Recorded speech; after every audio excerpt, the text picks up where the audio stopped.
Hi everybody and welcome back to my channel. It's Russell with Ink and Paper Blog. Happy Sunday. I hope you guys are having a fantastic weekend. I hope you're getting some good reading in. I just finished a really good thriller this morning, so that was a nice little weekend read for me. I will talk about it in, actually, I think it's in two read and reviews. I'm a little bit behind, so you will get to hear about it, but it comes out next month and it is really good. And I am really enjoying, again, just snuggling down. I am in my favorite sweater collection. I have this sort of sweater in every color possible because it is comfy and wonderful and snuggly.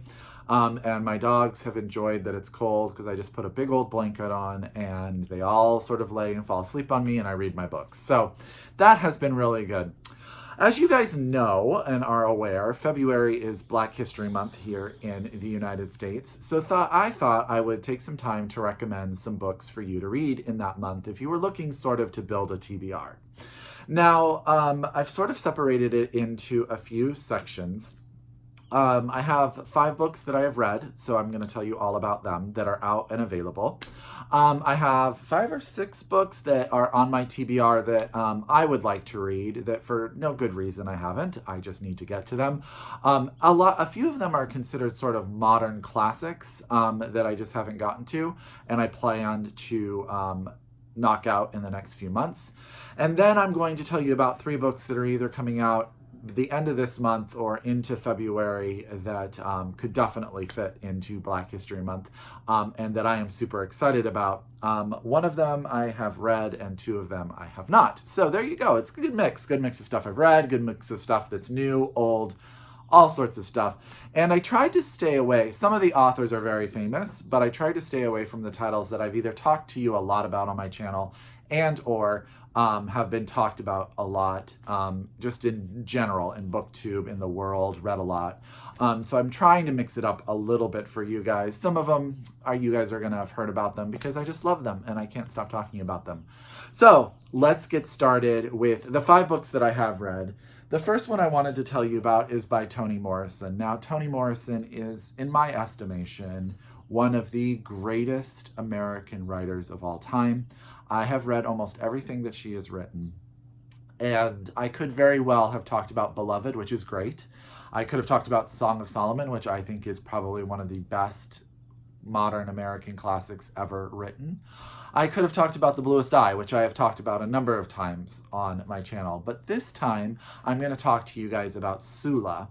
And this one sort of holds a special place in my heart because this was actually the first Toni Morrison I read. I read it in a women's studies class that I took in college, and I had known about Toni Morrison. Clearly, Beloved was a book that was talked about a lot, but I had not read Beloved. I actually wound up reading Beloved the next semester, I think, in a different literature class. But I read Sula, and I was blown away. This is the story of 2 friends. One is Sula, and the other one's name is Nell, I believe. Nell, yes. And they were born into a small town in Ohio. Toni Morrison is very good at keeping her Ohio roots close to her heart. And Nell stays home. She raises a family. She gets married. She sort of lives the life that is expected of her. Sula leaves town, goes to college, and comes back. And I believe the way the back describes it is submerging herself into city's life. When she returns to her roots is as a rebel and a woman's seductress. It's sort of that mythos that the woman who escapes comes back with mystery. And it's about this friendship between these 2 women and also sort of the town and how the town responds to Sula's return. You could pick up any Toni Morrison novel in the month of February and they would all be fantastic. But I'm just going with Sula because to me it's just sort of where my heart and my love of Toni Morrison started. So there you go. The next book on the list is also by an author and is a book that a lot of people have talked about. But Jasmine Ward, to me, is probably, I keep saying this, is one of the greatest writers writing literature currently. And she's going to appear actually twice on this list today. I am not going to talk about Sing Unburied Sing. I have talked about that book ad nauseum because I think it was brilliant. And I think if you haven't read it, you really should. But her second novel, which was Salvage the Bones, which won her first National Book Award, is a novel that I think a lot of people may have skipped over and now maybe need to go back to after reading Sung Unburied Sing. Now, Salvage the Bones is the story of a family dealing with Hurricane Katrina, but it's Hurricane Katrina in Mississippi, not in Louisiana. It's the story of a young girl who at the very beginning of the novel has found out that she is pregnant. It deals with family dynamics. It has a powerful father figure that is interesting, and it deals with sort of what do you do in a time of crisis? Do you leave? Do you not leave? Who do you follow? Who do you listen to? I will say there is some trigger warning in this. There is some dogfighting that may be difficult for some people. Jasmine Ward has sometimes these sort of visceral fights between ideologies by using animals in her books as metaphors. And it's a little tough if that is something that's going to trigger you. But the reason for it is well-intentioned and well-placed. It just is hard to read. I read this book and yeah, I think about it constantly. I think Jasmine Ward is phenomenal. So Jasmine Ward, Salvage the Bones. It's an amazing, amazing book. Please read it. I can't do this video without mentioning something by Roxane Gay, and I feel like I've talked about all of her books a lot too, but I thought I would just highlight her first short story collection, Ayiti, which was republished by Grove last year, I want to say, in this absolutely gorgeous edition. This is a phenomenal audiobook if you want to listen to it. Roxane Gay reads it. It is very short. It's like a 4-hour audiobook. It's not a big book as well. But in this book, you will definitely see the brilliance that turns into Roxane Gay's novels, short story collections, essay collections. There's the longest short story in here is about a woman who is kidnapped in Haiti. Again, a little bit of a trigger warning if violence like that is going to be difficult for you. But Roxane Gay just tackles these subjects, and her writing is so real and truthful and just right there on the page, jumping out at you. I loved this short story collection, and I read it. I should have read it earlier, but Matthew Sharapa read this book or listened to this book and did a phenomenal video on it too. If you guys are looking for a second opinion, I would say you could read anything by Roxane Gay, any of her nonfiction. You could read Hunger, which is phenomenal. I loved her novel Untamed State. So all of that could definitely work for you. But I'm recommending Ayiti, which is her first short story collection, and I think it's definitely worth a read. Okay. Jacqueline Woodson is one of those authors that I absolutely adore, and she is really known for her YA middle grade fiction. She's written some amazing children's books. But a few years ago, she put out an adult novel, and I happen to know from having seen her that she has another adult novel on its way. And that novel was Another Brooklyn. And this book was actually shortlisted for the National Book Award, and it is phenomenal. This is the story of, let me just get a name real quick, August. You know how I am with remembering names.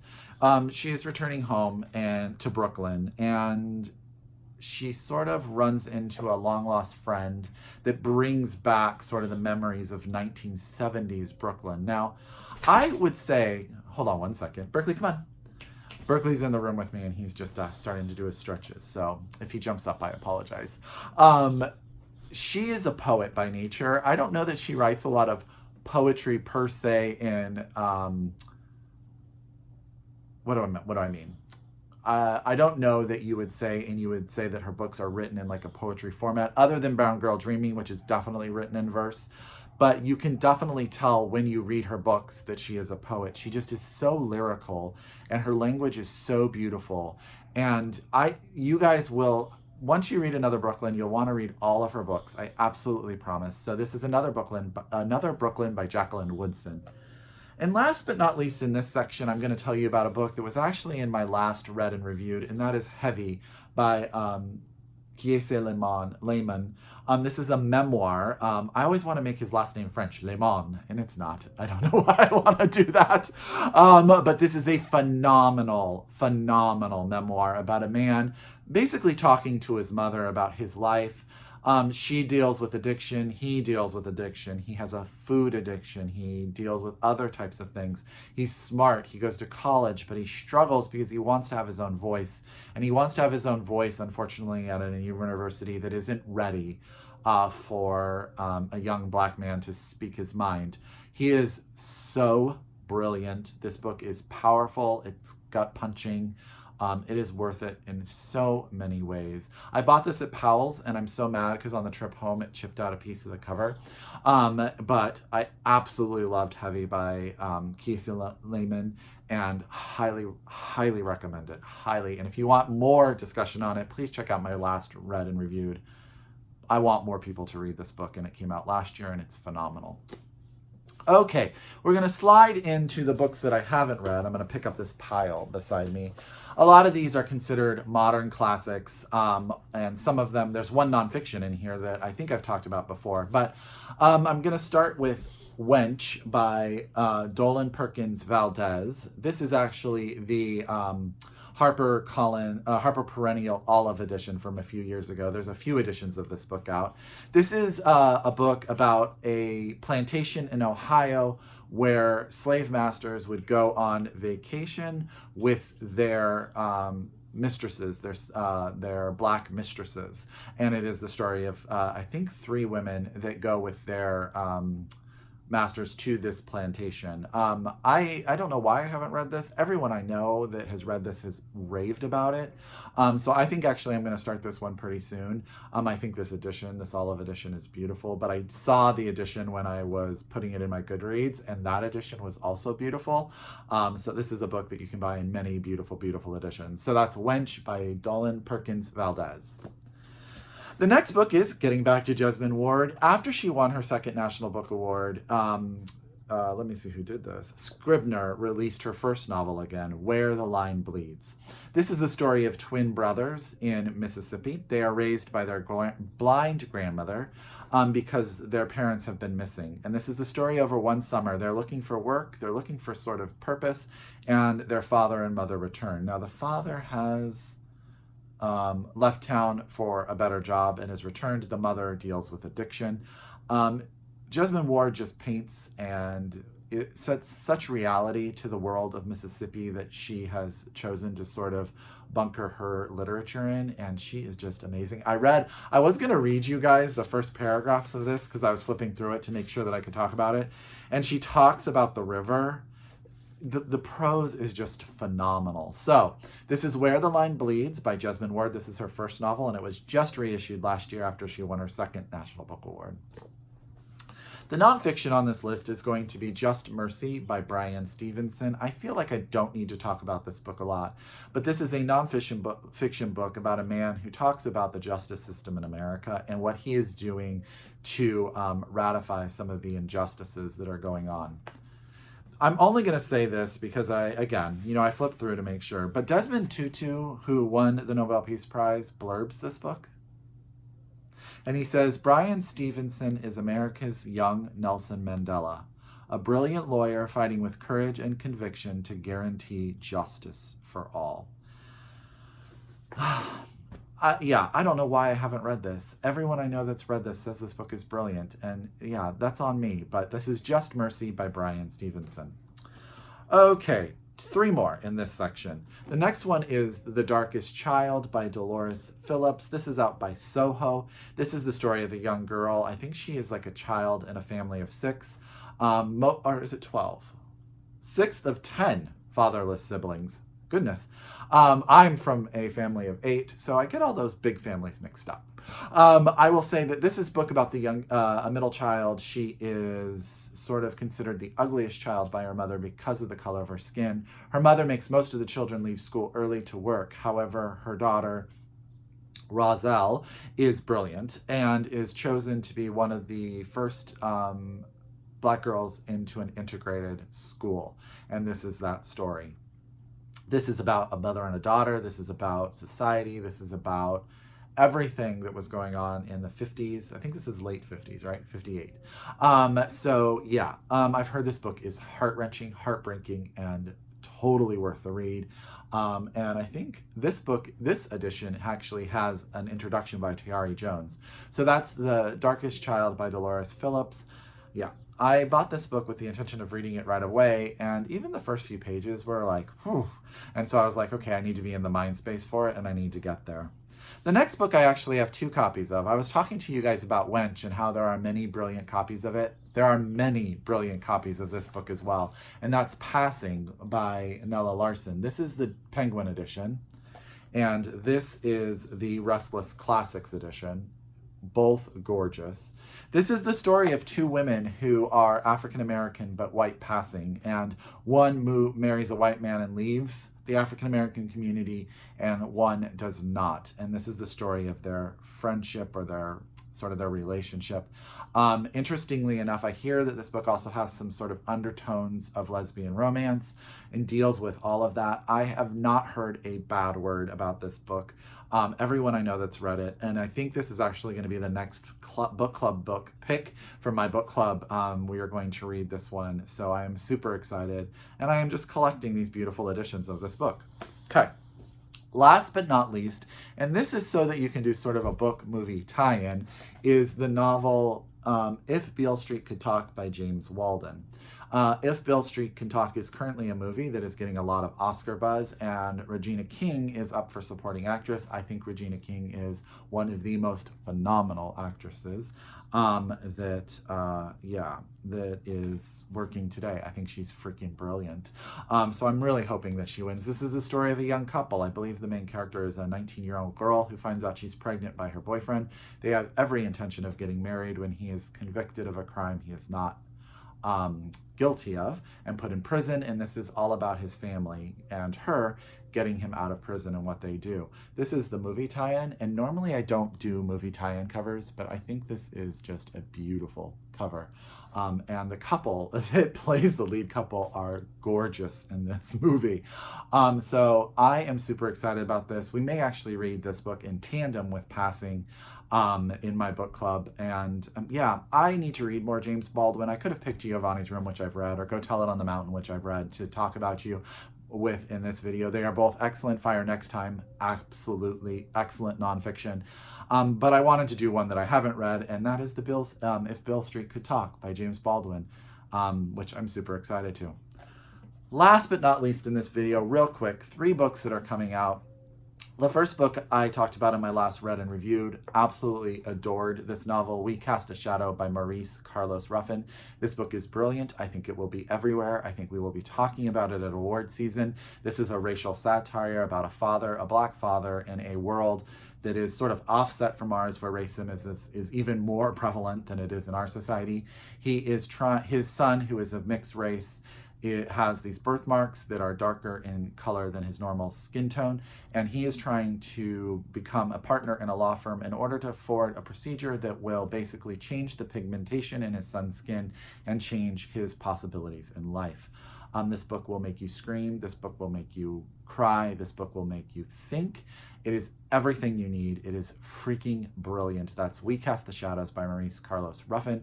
Comes out next week, January 29th. Can't believe I'm already ready for March to get here.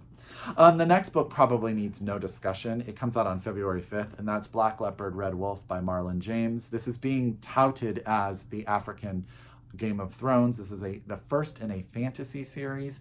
I have started this book. I'm having a problem. It weighs 2 pounds. It is a chunkster. It is heavy. It is not easy to carry around and read.